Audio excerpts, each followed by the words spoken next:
do you want people to do?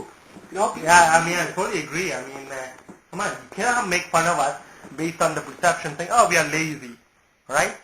I mean, look at the people. They can't get any jobs. In the market we are living in Quebec City. So how you want us supposed to get a job if they're not giving to us? Yeah. I mean, I know they try to get 1,000, 2,000 CV. They just simply look at the first 10, first 20. But what I know it's time consuming. But at the same time, we cannot get a job. I mean, what do you want us to do? Go back to school? I mean, it's easy to be done saying that go back to school, go back to get another degree. I saw one of my friends graduated from 4 degrees. She has 4 degrees: biology, engineer, accounting, and politics. Yeah. All these kind of degrees. 4 degrees that she can't get a job. Yeah, she's gonna get a job, anything. I mean, I was like, that's a shame. I mean, explain that to me. And wait, there's one thing that she's fat, isn't she? Yeah, that's right. See, there you go. There's more discrimination in Quebec, man. I'm gonna be straight up with you. Yeah. If you're a person of color, if you're a male, and if you're an Anglophone, you're totally and utterly screwed. And even if you are fluently bilingual, like we are, if you are fluently bilingual, if you're a person of color, if you have a foreign-sounding name, they will never hire you. They will never even open your CV. I mean, 2020 did a show on this. 2020 on ABC or whatever. They did a show. This was based in the States, where people who had black-sounding names, like I don't know, Shaniqua, Orlando, I don't know. I don't want to be stereotypical, but like foreign-sounding, black African-American, typically sounding names versus like an Anglo-Saxon WASP name, like I don't know, Keith or Jason. All things being equal, they're the exact same credential, the exact same educational background. All things being equal, the only thing they changed was the name.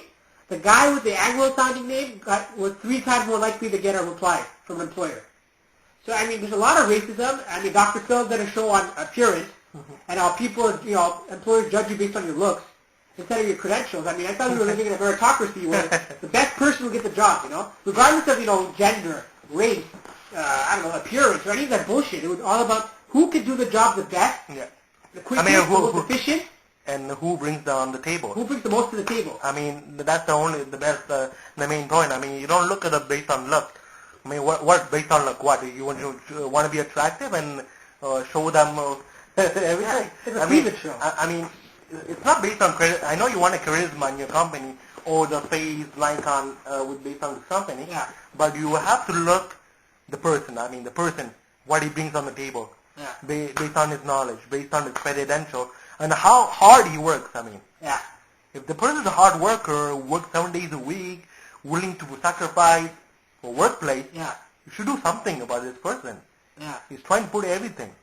I mean, the person who's lazy and, try to talk, talk to an employee, I want to do this, I could do this, but he never does it. Yeah. I mean, and that person gets promotion because they have some kind of dialogue saying that, I want to get, yes, I watch this TV show. You too? So they have a similar background or a similar state point of view. That's not the way you have to do. You have to look at the point of the person, sacrifice for the workplace, willing to work hard. Yeah, it's nothing to do with charisma. Yes, it's one point charisma, but charisma doesn't last that much long because that's why Quebec is the last place. I mean, I think Quebec and Montreal were the as my friend mentioned, the highest tax rate in Montreal. And we are top 10? Top 10 of what? In top 10 most, most people are not willing to live. No. No, look, man. Look, 10 years ago, man, or maybe 5 years ago, Montreal was one of the lucrative places to invest in. It was a beautiful city. I mean, Montreal was once voted one of the best places in the entire freaking world to live. What the hell happened? Over the last 10 years, something happened where we have a really dirty city. And look, there's poverty in every city. There's crime in every city. There's racism, prejudice, all of that stuff everywhere you go. Mm-hmm. But it just seems that it's more marked in Montreal compared to other provinces. I've been to Toronto many times. I've been to Ottawa. I've been to Vancouver. And it's like a night and day difference. The city is broken, dilapidated. There's potholes everywhere, cracks. Homeless people running galore. The cops have issues. Again, not all the cops are bad or anything like that. I don't want to say, make a blanket statement and say all the cops are, racist, this and that. But there is a lot of racial profiling, the Villanueva case, all this stuff. There's a lot of racial profiling, ridiculous amount of racism and discrimination based on race, religion. As far as sexuality is concerned, it's a pretty open city. You've got the gay village and whatnot. So in that case, I give them props. Montreal is the hottest woman on the face of the earth. I have to give them that. Brazil and Montreal, maybe Sweden have the hottest women. You obviously have the Canadians, the greatest sports franchise of all time. You love the Canadians. The one thing that unites the entire province, or at least the city, it doesn't matter if you're poor, rich, black, white, gay, straight, everybody likes the Canadians. And brings the team, that's one of the things that holds the team together, the glue that holds the city together. Although the Canadians are struggling, want to talk about the Canadians a little bit? Yeah, let's talk Switch about topics a little? Yeah, very depressing. Yeah, I know, depressing. What the hell's happening with the Canadians? It's a fucking road trip. I don't know. I mean, they lost a lot of games, and I could see that if they keep going on like this, they will be out of the playoff at the end of the season. Yeah. The one fault I could see, it seems that Jacques Martin, he put too much pressure on Gary Price. I mean, he made him play a lot of games. More games than any other goalie so far. Yeah, that's right. And I just heard about the news right now. 33w-hockey30.com just stated in French saying that Gary Price went to the Jacques Martin and talked about it that I need some break. Gary Price at the Jacques Martin? Yeah, that's right. Oh, so shit. He went some break, asking for I need some break, and because they've been playing a lot of time, and so this time around they're going to give him more chance to play for Alex. Oh, who's playing at Pittsburgh today? Probably Gary Price. Well, look, he had 3 days off. That's for sure. Oh, come on. Pittsburgh just destroyed Tampa 8-1, man. We can put all the nets after that?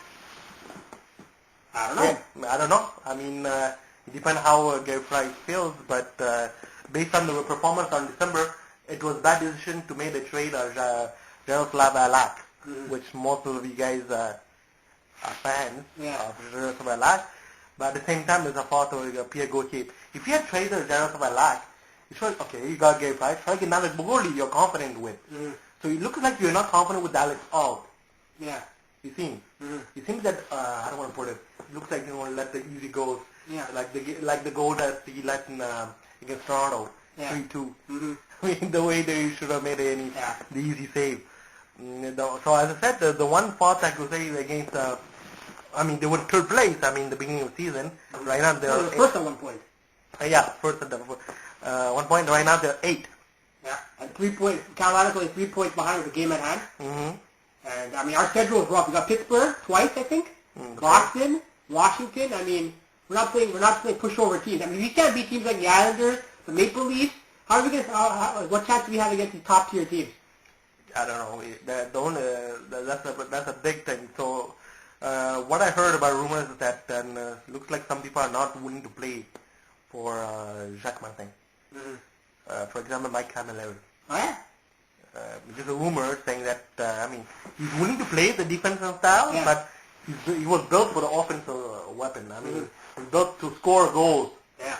I mean, his style doesn't fit. It's like they're playing for the trapping team. I mean, it worked last year, but doesn't work every year. Yeah. The new NHL, damn it. Okay? New NHL. It's not like every year it changes, right? They made 2 bad decisions. Let away Guy Boucher.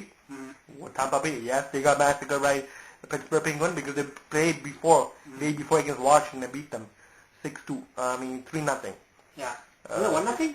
Yeah, okay, 1-0. I'm sorry about that. So 1-0 towards him. So they were playing back to back. That's the main reason probably they lost the game against Pittsburgh. So what I'm saying that is that they let it go. Guy Boucher and Julien Brisebois. Yeah. These people are potential. They are age of 35 to 40. There's a new generation to bring this team to the next few years. Now we have all ass. I mean, we have who has Jacques Martin, Pierre Gauthier, and Bob Gainey. Well, Bob Gainey left, but he's a consultant of this team. Yeah, there's 3 fundamental problems with this team. I mentioned this before on TSN. Basically, number 1, Jacques Martin is a coach that has a defensive mentality, defensive mindset. And we have a team of guys like Pluckinet, Andre Constantin, Camilleri, Gionta, Gomez, Picard, Subban. All of these guys are geared for offense. That's what they're in the NHL for. That's the role they play. Some players are enforcers. Some guys are defenders. These guys are offenders. Their job is to score. So when you have a defensive coach telling them to do this, and this, and play a trap type, game, it holds them back. The potential. As I said, yes, but it looks like Jacques Martin wants to compare this to Sidney Crosby. Sidney Crosby? What? He would like to compare Sidney Crosby, saying that he's able to do it, so why not plug in him? Well, not everybody can be Crosby. Crosby's the greatest player of all time. Yeah, that's the thing. Well, arguably, at least of this generation. So that's what he wants to make up for. Well, he's stupid. That is unrealistic expectations. You can't expect these first, second liners to be like the best player. I know you want to aspire to be the best, but no one can be the best except one guy. So this team is, I think, the gameplay styles aren't compatible.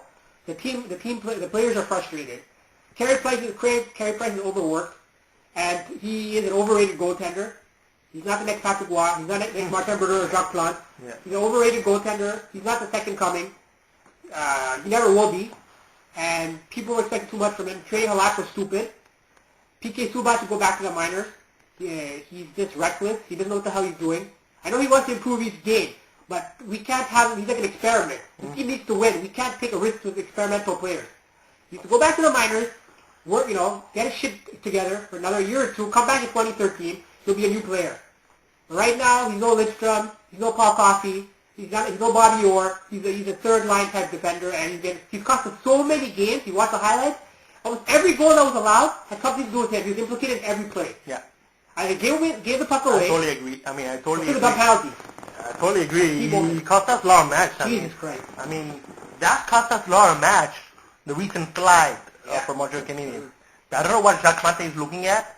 Maybe he didn't give him a proper message, or Subban doesn't want to pay attention to Jacques Martin. So and it looks like there's no emotion in this team, right? I don't know. That's thing. Well, there's no emotion. It starts from Jacques Martin. Okay, look in the press conference, the way he talks. Oh yeah, he's a fucking robot. He has no emotion. Yeah, we lost, and we got to do this, and he's talking in a monotone voice. How can someone like that inspire a team? I don't see it. That's the thing. He should come and implicate to the team, saying that we lost, but we could have done much better. We will improve this kind of aspect of team, right? We did the good things on this, but we should improve his perspective. And we could see there's no emotion in his face, so that's the biggest thing. You need to play with emotion and grit. You could be the most skilled team in the world, but if you guys don't work together as a team, you will collapse. It happened to New York Rangers a few years ago when they had Jagger and Burry and all these incredible players. Everybody wants to be a superstar. They were playing individually, and the team collapsed. You have a team like the Flyers, who last year surprised everyone. They were 15th seed, made the Stanley Cup Finals. The Canadiens, 16th seed, beat the best team in the NHL and beat the defending champions. Oh. Anything can happen. You just have to work hard, man. Amongst the board, be disciplined. It's the same thing as life. The same thing as life. We talked about what happened in Quebec, right? Yeah. Working hard should deserve their their fate. It's not. We have to do it. Okay, it's not the fate. The saying that it's decided by God that we cannot do it. Anything. Okay, if you work hard, you will succeed. That's how it should be. Yeah, that has to be in most of the time, but it's not that case. Sports. Axel was talking about this. A lot of people who've been looking for work for so long have basically given up. You obviously have to be persistent. Eventually, your patience wears thin. If you've been looking for work for a fucking year, apply everywhere. We'll tell you what we've done so far. Okay, we went through the yellow pages, A to Z, the whole yellow pages directory. Cold calling companies. Most of them hung up on us. Some of them were no longer, had companies that no longer existed. Others would give us, emails or whatnot. We sent out our CVs. We went through the ICRIQ database, which has basically every single freaking sector, job sector, agriculture, marketing, administration, accounting. We applied everywhere. Sent out cover letters everywhere. Okay, we obviously go through all the job boards, forums, Craigslist, Kijiji, Caps, McGill website, Indeed, Workopolis, Monster, Caps, nothing. Then we went to how many job fairs? 4 or 5 job fairs. That's right. Nothing. We went to Carte pour Jeunesse. Not Pas Carte pour Jeunesse. Bonaventure. Bonaventure.